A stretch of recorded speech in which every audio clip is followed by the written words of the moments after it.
Huyền thoại Masai Mara, tập 13, Cuộc động độ Liên minh Fan.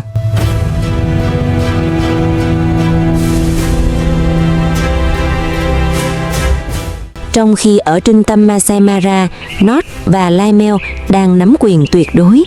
Sau những năm tháng lang bạc, du mục khắp nơi với ý chí sắt đá và sự dũng mãnh hiếm có, cả hai như hai mũi giáo xuyên thủng mọi thế lực xung quanh. Thành thế của chúng vàng khắp thảo nguyên khiến mọi đối thủ phải dè chừng. Đến mức ở thời kỳ này, chỉ cần nghe tiếng gầm của hai chiến thần, kẻ địch đã vội quay lưng rút lui. Nếu coi trung tâm thảo nguyên như một kinh thành xưa, thì Nod và Laimel đã bước lên vị trí cửu ngũ chí tôn, ngôi vị cao nhất, nơi mọi liên minh xung quanh hoặc phải cống nạp hoặc phải xin ý kiến trước khi hành động. Cả hai chiếm trọn đỉnh cao quyền lực của thành trì này, giống như hai thái thú ngự trị nơi kinh thành thảo nguyên. Lực lượng của chúng ngày càng hùng mạnh nhờ sự gia nhập của những đàn sư tử cái từng thuộc chế độ cũ của Simba. Khu trung tâm trở thành một pháo đài quyền lực gần như bất khả xâm phạm. Trong khi khu trung tâm vẫn nằm trọn trong tay hai chiến thần Nod và Laimel, nơi không một thế lực nào dám manh động thách thức, thì ở phía ven trung tâm, về hướng nam, vùng tam giác vàng giữa thành trì quyền lực và những hòn đảo nhỏ đang ngày càng dậy sóng. Nơi đây, các cuộc nổi dậy của những thế lực sư tử trẻ liên tiếp bùng phát. Blondie, kẻ từng phải tháo chạy về đây để trú ẩn, giờ cũng đang đối mặt với một cơn bão thực sự. Cùng đàn sư tử cái và nhóm cận vệ trung thành, hắn kiên cường chống trả trước ba con sư tử đực của đàn Fang. Sau nhiều đợt chấp chiến dữ dội, chúng đã lần lượt đánh bật các đối thủ trẻ, buộc kẻ xâm nhập phải rút lui khỏi khu rừng. Khi Blondie còn đang mải rượt đuổi ba con sư tử trẻ, thì ở phía dưới, cận vệ của hắn vẫn dồn ép Fan tới sát mép rừng phía tây. Bất ngờ, từ trong bóng rừng rậm, ba con sư tử của đàn Monica lao ra như những mũi tên, đánh thốc từ bên hông vào cận vệ Blondie. Trước cú tập kích bất ngờ này, nó hoàn toàn không kịp trở tay. Bị đánh úp từ ba hướng, cận vệ của Blondie nhanh chóng bị quật ngã, thân hình chìm khuất giữa những ngọn cỏ cao vút, giữa những cú cắn và cú tác dữ dội của đàn Monica. Phía dưới, Fan hoảng hồn ngoái nhìn lên. Nó vẫn chưa hiểu chuyện gì vừa xảy ra, nhưng linh cảm mách bảo rằng một thế lực khác đã bất ngờ can thiệp, giải vây cho nó. Trong ánh mắt vẫn còn hoang mang, Fan chớp lấy thời cơ hỗn loạn, lập tức lao vụt vào khu rừng phía tây, biến mất trong những tán lá rậm rạp.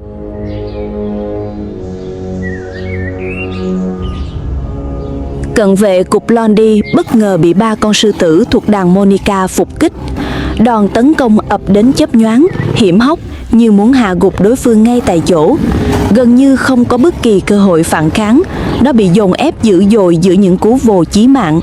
Trong khi ở phía dưới, cận vệ Blondie đang rơi vào vòng vây, tình thế ngàn cân treo sợi tóc, thì ở phía trên, thủ lĩnh Blondie vẫn đang căng mình truy đuổi ba con sư tử trẻ của đàn Fan. Blondie cùng đàn sư tử cái dồn ép từng con một trên sườn đồi. Dưới sức ép từ mọi phía, những kẻ đối diện buộc phải căng mình chống trả. Thế nhưng, với kinh nghiệm lão luyện, Blondie và các sư tử cái vẫn nắm giữ thế thượng phong, từng bước áp đảo đối phương. Những con sư tử trẻ của đàn Fan dường như đã lung lay ý chí, liên tục cúi thấp đầu, tỏ dấu hiệu muốn quy phục và xin gia nhập dưới trướng Blondie.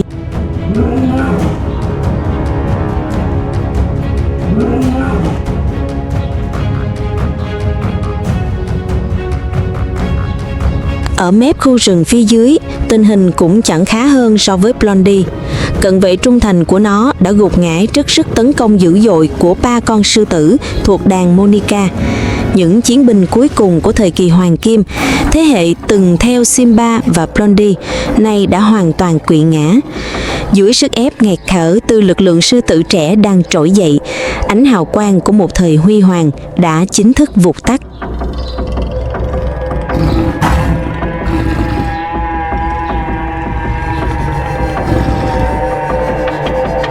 Lúc này, ở phía Fan, nó cùng đồng bọn bắt đầu di chuyển ngược lên khu rừng, hướng về phía Blondie.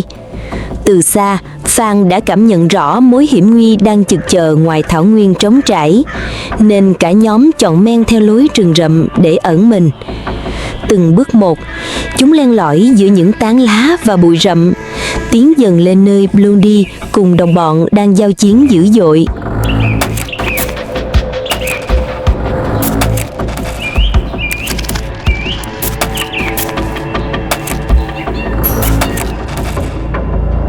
Cuộc chiến dai dẳng kéo dài suốt nhiều giờ. Ở phía dưới, ba con sư tử của Monica nắm chặt quyền kiểm soát khu rừng. Phía trên, Blondie cùng đàn cái đang giữ vững trận địa sau những đợt tấn công không ngừng. Sâu trong rừng, Phan và đồng bọn vẫn ẩn mình, chờ thời cơ. Bên rìa thảo nguyên, các nhóm sư tử trẻ lang thang như những mồi lửa chực bén. Tất cả tạo thành một tam giác vàng hỗn loạn, nơi mỗi bước đi đều tiềm ẩn nguy hiểm. Giữa thời điểm giao mùa, khi mưa và cái lạnh mùa đông khiến muôn loài sinh sôi, cũng là lúc những cuộc chiến sinh tử trên thảo nguyên diễn ra như cơm bữa, khốc liệt và không khoan nhượng.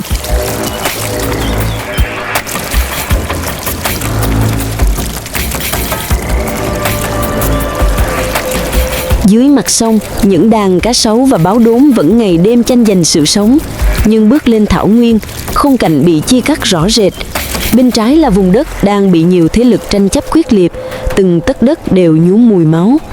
Bên phải là trung tâm thảo nguyên, nơi Nott và Lymel nắm quyền kiểm soát. Hai thế giới như đối lập hoàn toàn, nhưng đều chung một quy luật khắc nghiệt. Kẻ thất bại sẽ phải hứng chịu toàn bộ sự tàn bạo của tự nhiên. Blondie chính là kẻ đang ở ranh giới sinh tử đó. Suốt nhiều tháng qua, nó đã phải sống trong những cuộc rượt đuổi dai dẳng của liên minh Nott, trải qua vô số lần chạy trốn để giữ mạng.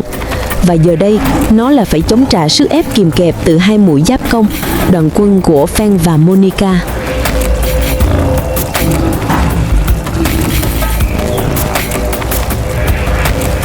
Trước sức ép dữ dội của Blondie, hai con sư tử trẻ của đàn Phan vẫn ngoan cố bám trụ.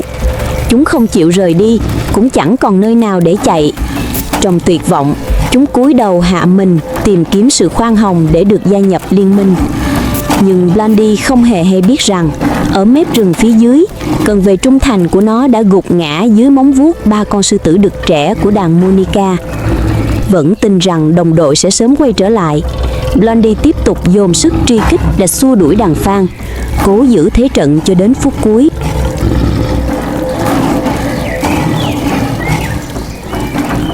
Ở phía dưới, ba con sư tử đực của đàn Monica sau khi hạ gục cận vệ của Blondie liền án binh bất động, quan sát động tĩnh phía trượng sườn. Sau những khoảnh khắc do dự, chúng không tiến lên thảo nguyên như dự đoán, mà bất ngờ rút sâu vào khu rừng phía nam. Với những gương mặt còn non trẻ, chúng dường như muốn cố thủ, biến rừng thành thành trì phòng ngự và chuẩn bị cho những đợt tấn công du kích bất ngờ. Sau khi phục kích hạ gục cận vệ của Blondie và kịp nhìn thấy Phan bỏ chạy, chúng dường như đã đoán trước mọi hiểm họa đang chờ sẵn ở phía trên cánh rừng.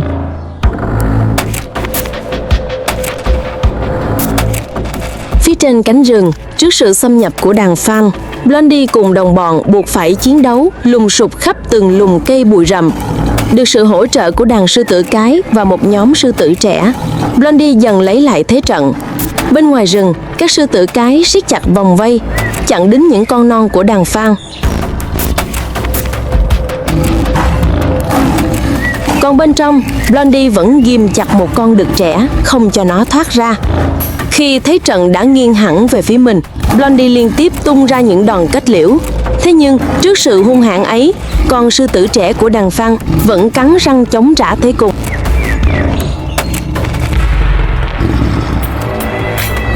Lúc này, một nhóm sư tử cái của đàn Blondie, sau khi càn quét sạch những mối đe dọa xung quanh, bắt đầu quay trở lại tiếp viện.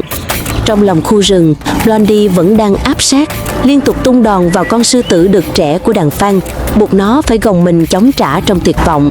Nhưng ngay khi những bóng dáng quen thuộc của đàn cái xuất hiện, vòng vây lập tức siết chặt, nhận ra thời cơ đã mất và nguy cơ bị tiêu diệt ngay tại chỗ. Phan cùng đồng bọn không còn lựa chọn nào khác ngoài việc tháo chạy. Tiếng gầm gào vang dội trong tán lá khi cả đàn lao vội ra khỏi khu rừng, băng thẳng lên phía bắc, nơi lãnh thổ của Notch và Lightmail đang cai trị.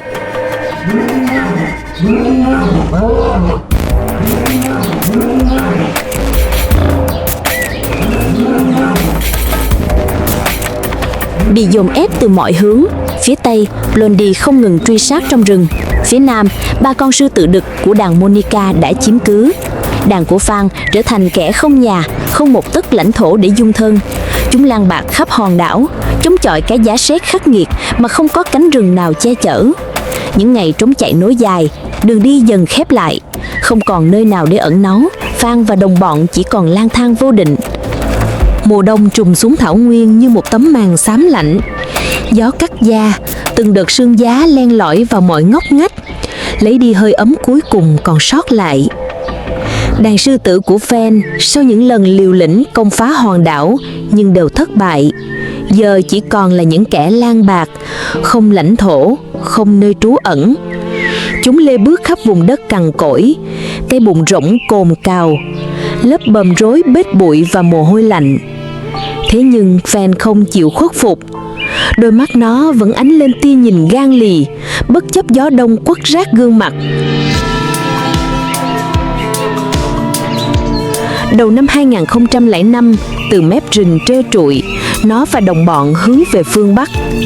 Ở đó, xa xa bên kia dòng sông Mara, là những đàn linh dương trải dài tới tận chân trời.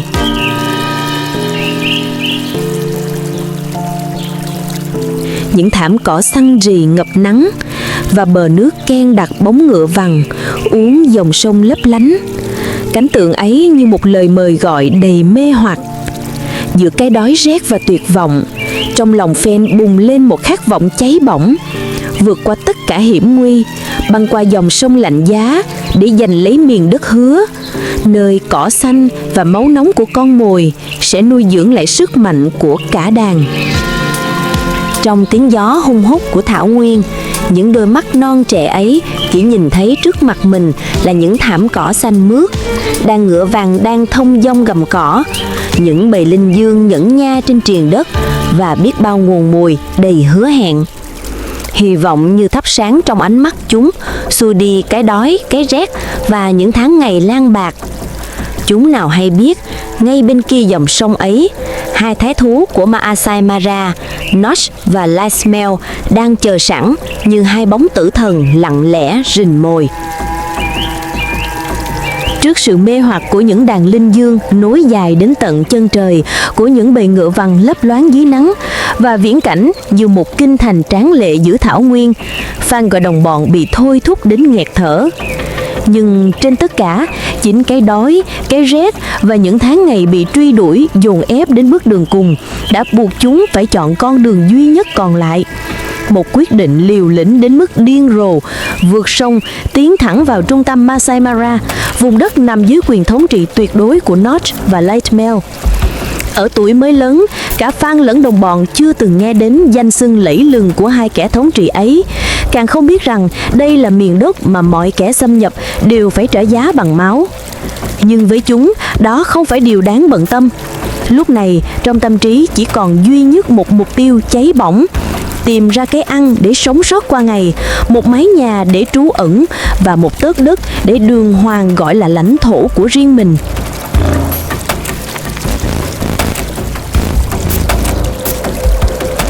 Với Fang và bầy đàn, chừng ấy thôi đã là quá xa xỉ. Trong khoảnh khắc ấy, mọi khát vọng, mọi ước mơ đều in rõ trên gương mặt và ánh mắt chúng. Ánh nhìn của những kẻ đã quá lâu không biết đến no đủ, nhưng giờ lại nhìn thấy một thiên đường ngay trước mắt. Sau những ngụm nước mát lạnh làm dịu cơn khát cháy bỏng, và hơn thế nữa, được nếm thử thứ nước ngọt lành từ dòng sông nơi kinh thành của thảo nguyên, cả đàn như bừng tỉnh. Cái đói, cái rét và những thất bại phía sau giờ chỉ còn là bóng mờ. Trước mặt chúng là sự sống, là cơ hội. Không cần do dự thêm một giây nào, Fang và đồng bọn lao mình vào quyết định liều lĩnh nhất đời, vượt sông, tiến thẳng về phía vùng đất của tử thần. Cả đàn lần lượt bước vào canh bạc lớn nhất đời mình, một canh bạc mà phần thưởng là cơ hội đổi đời nơi chốn phồn hoa tráng lệ của thảo nguyên. Nhưng cái giá phải trả cũng tàn khốc không kém. Từng bước đặt chân xuống dòng sông kia là từng bước đặt cả mạng sống lên bàn cược. Dưới làn nước đục màu, những con hà mã khổng lồ lặng lẽ vây quanh. Lãnh địa của chúng như một pháo đài bất khả xâm phạm.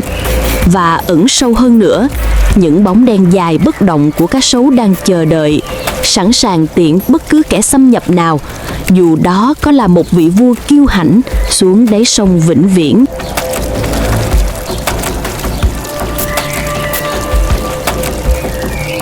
Nhưng nỗi sợ ấy chỉ dành cho những kẻ đang no.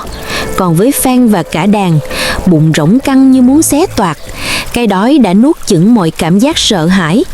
Những hàm răng cá sấu, những khối thịt hà mã kia, tất cả cũng không đủ sức khiến chúng chùn bước. Bởi khi đói, chúng đã học cách vượt qua mọi ranh giới, kể cả ranh giới giữa sự sống và cái chết.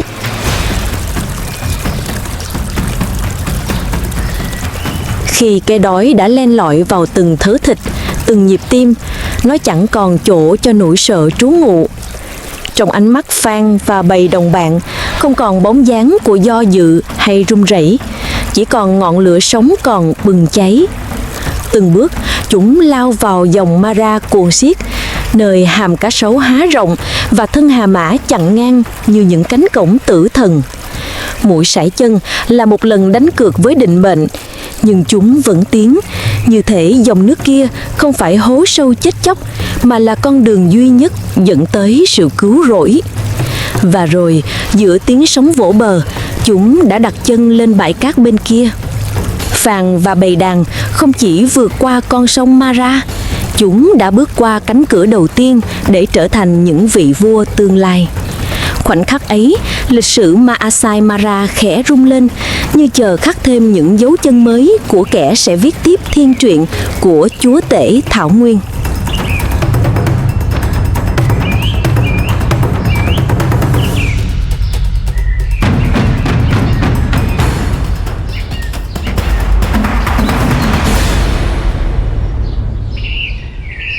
Dưới sự dẫn dắt của Phen, cả đàn lần lượt tiến sâu vào thảo nguyên mênh mông. Trước mắt chúng, những đàn linh dương non tơ đang tung tăng gặm cỏ, thân hình ống mượt phản chiếu ánh nắng sớm, như mời gọi, như thách thức. Xa hơn, những đàn ngựa vằn rực rỡ sắc sọc đen trắng, nhịp bước nhịp nhàng như những vũ công giữa chốn thần tiên. Trên các triền cỏ, từng đàn trâu rừng lặng lẽ phơi mình trong nắng vàng, hơi thở nóng hổi hòa tan vào bầu không khí rộn rã, tựa như một lễ hội nơi kinh thành của Thảo Nguyên. Phan cùng đồng bạn như được hồi sinh sau những tháng ngày lang thang, đói khát và bị xua đuổi khỏi mảnh đất cũ. Mỗi bước đi giờ đây không còn nặng nề như trước mà đầy sức sống, như thể chúng vừa đặt chân vào một miền đất hứa, nơi định mệnh đã khéo léo sắp đặt cho khởi đầu mới của những kẻ lưu vong, mang trong mình dòng máu của những vị vua.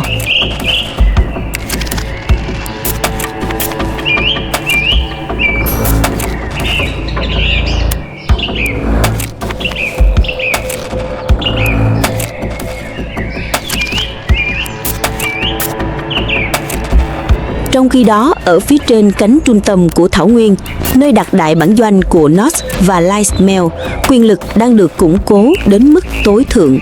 Lúc này, North kiểm soát toàn bộ vùng phía bắc Thảo Nguyên, một lãnh địa rộng lớn được ông gây dựng qua nhiều thế hệ. Dưới bàn tay dẫn dắt của North, số lượng sư tử cái trong đàn không ngừng gia tăng, trở thành hậu phương hùng hậu và nguồn lực săn mồi dồi dào. Cùng với Lysmel, North đã quét sạch mọi thế lực xung quanh, đẩy lùi từng đối thủ ra khỏi phạm vi ảnh hưởng. Đây là giai đoạn đỉnh cao phong độ của cả hai, khi sức mạnh và uy danh không cần đến bất kỳ liên minh nào. Trên vùng đất ấy, từng cơn gió cũng như mang theo dấu ấn của hai kẻ thống trị, báo hiệu cho bất cứ kẻ nào dám bén mảng rằng đây là lãnh địa không thể xâm phạm. Về phía Lysmel, ở giai đoạn này, hắn cũng đã gây dựng cho mình nhiều thế hệ con cháu, bảo đảm dòng máu của mình lan rộng khắp lãnh địa. Trên chiến trường, Lysmel chẳng khác nào một cỗ máy chiến đấu, luôn là kẻ xung phong ở tuyến đầu trong bất kỳ cuộc giao tranh nào. Mỗi khi phòng tuyến bị đe dọa, hắn là mũi nhọn đâm thẳng vào đối phương, đánh bật mọi kẻ xâm nhập bằng sức mạnh và sự quyết liệt đến tàn khốc. Cùng với North, cả hai tạo thành bức tường thành bất khả xâm phạm của Thảo Nguyên trong giai đoạn vàng son này. Thế nhưng mọi đế chế đều phải đối mặt với cơn sóng dữ của thời cuộc. Và bước ngoặt ấy bắt đầu khi đoàn quân của Phan tiến đến, mang theo sức ép cuồn cuộn như thác lũ, cuốn phăng theo cả những hoài bão tưởng như vĩnh cửu của North và Lysmel.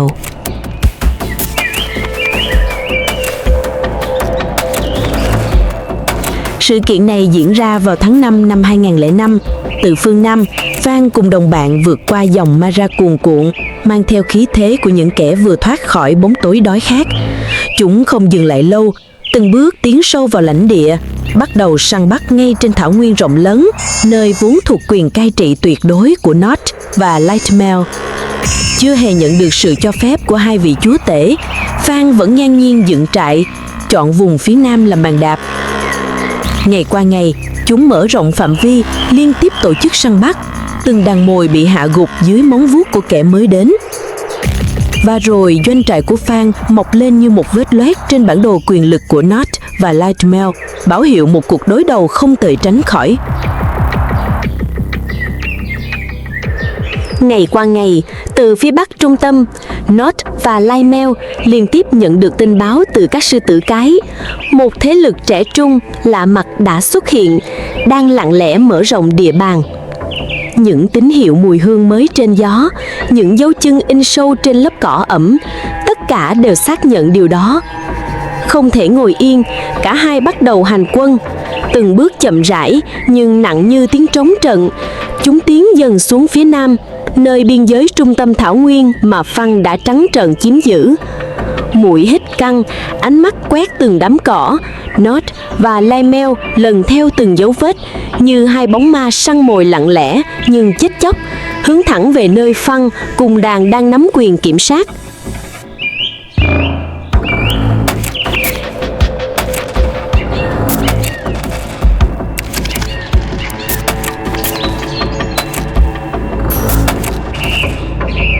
Lúc này, ở phía dưới thảo nguyên, Phan cùng đồng bạn đang thong thả thưởng thức bữa xế chiều, phần thưởng xứng đáng sau một cuộc săn mồi thành công. Chúng nằm vắt mình trên thảm cỏ vàng óng, lười biếng liếm sạch những vết máu còn vương nơi hàm răng, hoàn toàn không hay biết rằng một cơn bão ngầm đang lặng lẽ cuộn về phía mình. Xa hơn một chút, vài con sư tử trẻ trong đàn vẫn ngẩng đầu quan sát khung cảnh tấp nập của kinh thành thảo nguyên, nơi từng đàn linh dương, ngựa vằn và trâu rừng qua lại như một dòng chảy bất tận. Không khí phồn hoa, no đủ sau những ngày được săn bẫy khiến cả đàn Phan như chìm trong men say của chiến thắng. Nhưng ẩn sâu dưới bức tranh thanh bình ấy, hiểm họa đã bắt đầu lan tỏa, tiến từng bước một về phía chúng.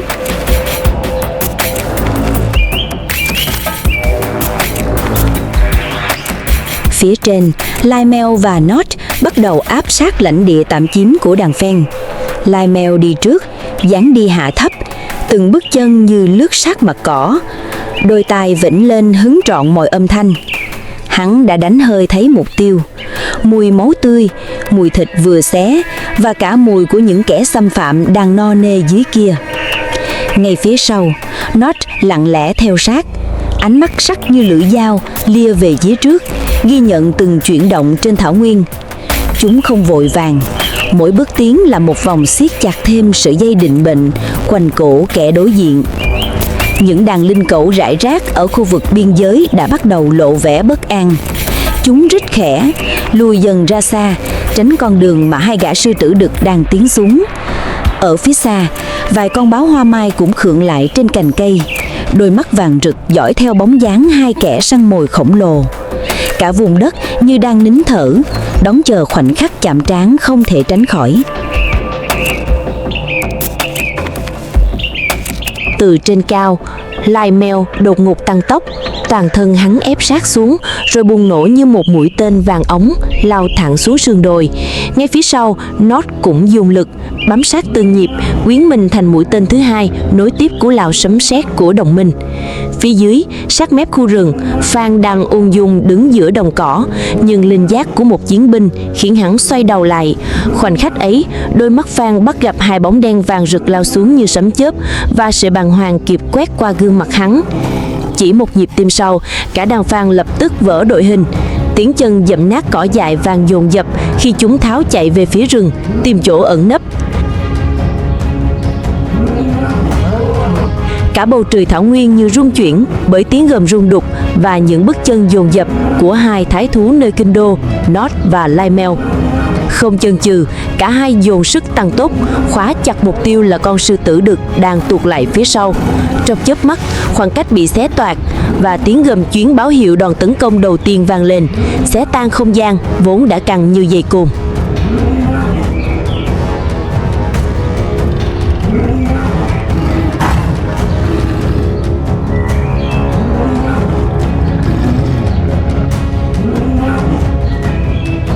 Cả bầu trời kinh đô thảo nguyên như truông chuyển bởi tiếng gầm rú xé toạc không gian. Cuộc giật đuổi cuốn theo từng nhịp tim kéo dài sát mép cuối của thảo nguyên. Ở đó, Lymel đã áp sát mục tiêu, đôi mắt hắn lóe lên tia quyết liệt. Ngay sau lưng, Nod ập đến như một cơn bão, cắt ngang mọi lối thoát. Chỉ trong vài hơi thở, con sư tử đực của đàn Phan bị dồn vào thế tuyệt lộ, kẹt giữa hai khối cơ bắp khổng lồ. Phía trong rừng, phần còn lại của đàn Phan đã kịp trốn sâu vào những tán lá rậm, nhưng không một ai dám ló mặt. Không khí đặc quánh mùi sợ hãi. Hai thái thú của kinh đô thảo nguyên không vội kết liễu, chúng lặng lẽ di chuyển vòng quanh, ép chặt vòng vây, từng bước thu hẹp khoảng trống. Vừa thoáng thấy con sư tử của đàn Phan khẽ xoay người, lộ ý định phản kháng, Lymel lập tức chớp thời cơ. Hắn lao vút tới như một mũi tên đen, toàn bộ sức nặng dồn vào cú vồ chớp nhoáng. Từ phía sau, Notch cũng lập tức ập đến như một bức tường thép khép chặt khoảng không, tung đòn yểm trợ từ hướng đối diện. Hai gã khổng lồ thay nhau công kích, những cú vả trời giáng và cú cắn như muốn xé toạc lớp thịt. Nhưng cả hai đều hiểu, kẻ trước mắt chỉ là một phần của bức tranh lớn. Chúng chưa muốn kết liễu vội, thay vào đó, chúng gầm vang, tiếng thách thức xé toạc không khí, vọng sâu vào khu rừng như mũi đao thúc vào lòng tự tôn của Phan. Tiếng gầm ấy không chỉ là lời tuyên chiến, mà còn là cái bẫy tinh vi. Hai thái thú bắt đầu di chuyển vòng tròn, ép chặt vòng vây, từng bước thu hẹp khoảnh trống. Đôi mắt vàng rực lia qua từng bụi cỏ, từng tán lá, chờ đợi cái khoảnh khắc mà đàn Phan buộc phải lao ra tiếp viện, để rồi bị nuốt chửng giữa nanh vuốt đang chực chờ khép lại. Cảm ơn các bạn đã theo dõi. Hy vọng video đã mang đến cho bạn và gia đình những phút giây thư giãn, đồng thời hiểu thêm về thế giới động vật. Hẹn gặp lại ở phần tiếp theo. Nhớ like, đăng ký và bình luận để ủng hộ team có thêm động lực nhé. Xin chân thành cảm ơn và hẹn gặp lại.